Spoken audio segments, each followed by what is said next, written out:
आज हमारा लेक्चर है DBMS।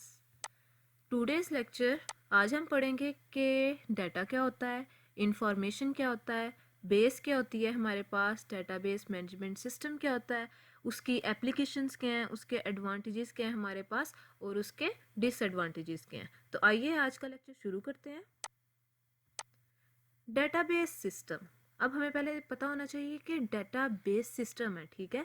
तो ये जो हमारे पास डेटाबेस है, इसके पीछे हमारे पास डाटा होगी, उसके साथ उसके हमारे पास इंफॉर्मेशन होगी, कोई बेस होगी जिसकी वजह से हमारा कंप्लीट डेटाबेस सिस्टम बनेगा, ठीक है। तो डाटा देखते हैं। डाटा हमारे पास क्या होता है। डाटा हमारे पास ना डिफरेंट टाइप्स का होता है। वो न्यूमेरिक हो सकता है, अल्फ़ाबेटिक हो सकता है, फिगर्स में हो सकता है। तो इस तरह से हमारे पास डिफरेंट टाइप्स का डाटा होता है। तो आइए डाटा की डेफिनेशन पढ़ते हैं। Data collection of raw facts and figures. Data हमारे पास डिफरेंट टाइप्स का होता है। Alphabetic data, numeric data, alpha numeric data, image data, sound data, video animation data, ETC, ठीक है। तो इसके बाद हमारे पास इंफॉर्मेशन आ जाती है। अब इंफॉर्मेशन, अब हम लोगों ने कोई डाटाबेस बनाना है तो उसके लिए हमारे पास इंफॉर्मेशन की ज़रूरत पड़ती है। तो इन्फॉर्मेशन हमारे पास क्या होगा, मीनिंगफुल डाटा, मतलब कि हमारा डाटाबेस जिस पे काम कर रहा होगा उसकी इन्फॉर्मेशन हमारे पास होगी, तो वो जाहिर सी बात है वो मीनिंगफुल होगी, ठीक है। The data can become meaningful after some kind of processing. तो वो जो इन्फॉर्मेशन कब मीनिंगफुल होगी, जब वो डाटा मुख्तलिफ प्रोसेसेस से गुजरेगा ना, तो वो हमारे पास डाटा जो होगा, वो जो इन्फॉर्मेशन होगी वो मीनिंगफुल बन जाएगी, okay. Processed form of data is called information. Base हमारे पास क्या होता है, बेस जो होती है ना वो हमारे पास मेन फाउंडेशन होती है जो कि ऑर्गेनाइजेशन को सपोर्ट करती है, ठीक है। तो बेस की डेफिनेशन है, base is the main foundation and support for an organisation on which an organisation depends, okay. DBMS, ठीक है। DBMS अब हमारे पास होता क्या है, ठीक है। हम लोग पढ़ते हैं कि DBMS क्या होता है। डाटा को स्टोर करने के लिए, उसको रिट्रीव करने, उसकी क्वेरीज जो हमारे पास होती है ना उनको रन करने के लिए यूज़ होता है। तो इसे हम क्या कहते हैं, DBMS, ठीक है। अलग अलग DBMS हमारे पास होते हैं। फॉर एग्जांपल ओरेकल होता है, MySQL होता है, माइक्रोसॉफ्ट होता है। ये सब सॉफ्टवेयर है, ठीक है, जो कि हमारे पास DBMS में काम करते हैं, ठीक है।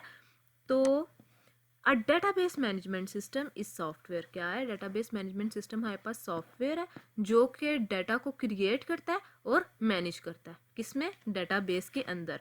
और allowing users to create data, update and delete data in a database, जो कि डाटा यूज़र्स को अलो करता है कि वो अपने डाटा को क्रिएट करे, फिर उसको रीड भी वो कर सकता है, अपडेट भी कर सकता है और उसको डिलीट भी कर सकता है, किसके अंदर से, डाटाबेस के अंदर से।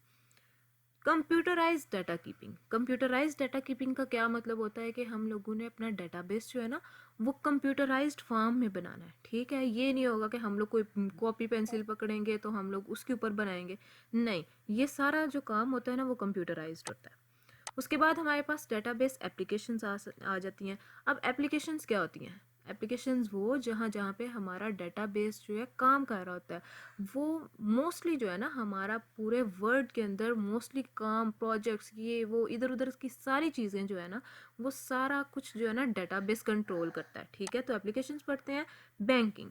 बैंकिंग में हमारे पास किस तरह से डेटाबेस का यूज़ होता है, देखें, ट्रांजैक्शंस होती हैं, हम लोग पैसे अकाउंट से निकलवाते हैं, अंदर रखवाते हैं, सेविंग अकाउंट्स होते हैं, वो सारा जो होता है ना डेटाबेस कंट्रोल कर रहा होता है, ठीक है। एयरलाइंस आती हैं, उसके अंदर भी डेटाबेस बहुत बड़ा किरदार अदा करता है। यूनिवर्सिटीज़ होती हैं, यूनिवर्सिटीज़ के अंदर बच्चों के ग्रेड्स, हमारी जो रजिस्ट्रेशंस होती हैं, हमारे जो एडमिशन्स होते हैं, वो सारा काम जो है ना डेटाबेस कंप्लीट करता है, वो पीछे से मैनेज कर रहा होता है। सेल्स में, ऑनलाइन रिटेलर्स में, मैन्युफैक्चरिंग में, ह्यूमन रिसोर्सेज में, मतलब हम लोग इसकी एप्लीकेशन के बारे में जितना भी बात करेंगे ना, मतलब ये बात बढ़ती ही जाएगी, ठीक है। Database can be very large, मतलब कि बहुत ज़्यादा डेटाबेस जो है ना हमारा दुनिया में, हमारी रियल वर्ल्ड में बहुत ज़्यादा किरदार अदा कर रहा है, बहुत ज़्यादा काम कर रहा है। मोस्टली काम जो है डेटाबेस जो है ना वो ही कंप्लीट करता है। कंपोनेंट्स ऑफ DBMS हमारे पास क्या होते हैं, अब देखें। अब कंपोनेंट्स क्या होते हैं कि डेटाबेस को बनाने के लिए हमें किन किन चीज़ों का इस्तेमाल होगा, मतलब क्या चीज़ें होंगी जिसकी वजह से हम लोग डेटाबेस मैनेजमेंट सिस्टम को क्रिएट कर सकते हैं। तो सबसे पहले हमारे पास आता है सॉफ्टवेयर।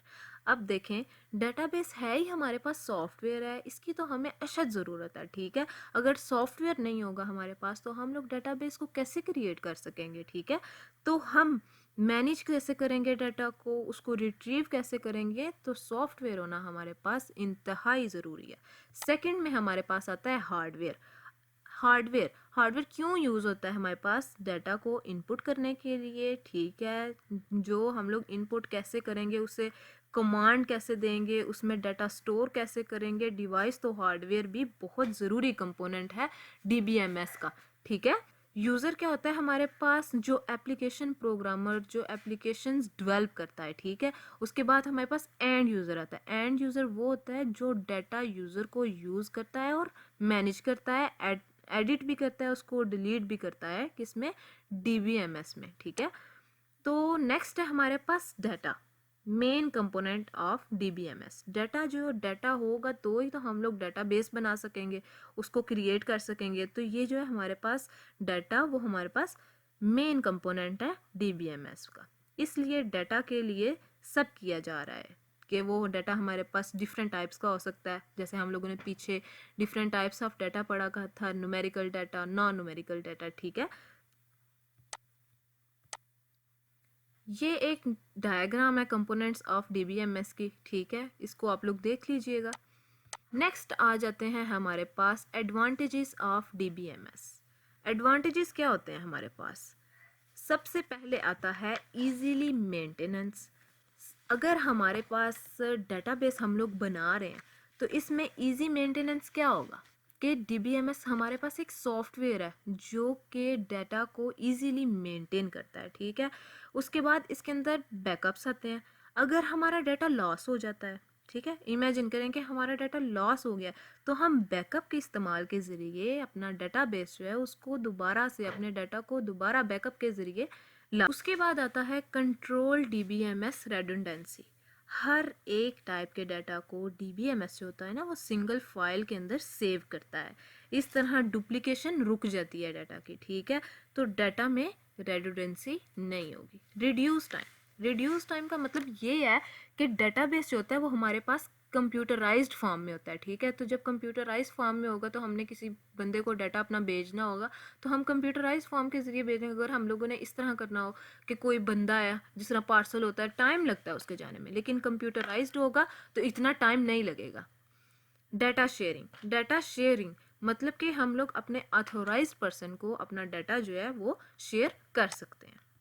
डिसएडवांटेजेस ऑफ डेटाबेस, उसमें हमारे पास सबसे पहले साइज आ जाता है, ठीक है। डिसएडवांटेज डेटाबेस का होता है, अगर उसका डाटाबेस का, हमारे पास डेटाबेस का साइज़ बड़ा होगा तो इसका मतलब ये है कि डाटा को मैनेज करना बहुत मुश्किल हो जाएगा। तो इसलिए साइज़ जो होता है ना वो बहुत डिपेंड करता है, ठीक है।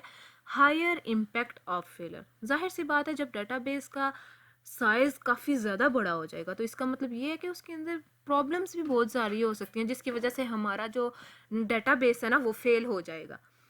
उसके बाद आता है cost of hardware and software. Database हमारा काफ़ी बड़ा होगा तो उसके लिए हार्डवेयर और सॉफ्टवेयर की ज़रूरत जो है ना वो काफ़ी एक्सपेंसिव हो जाएगा हमारे लिए।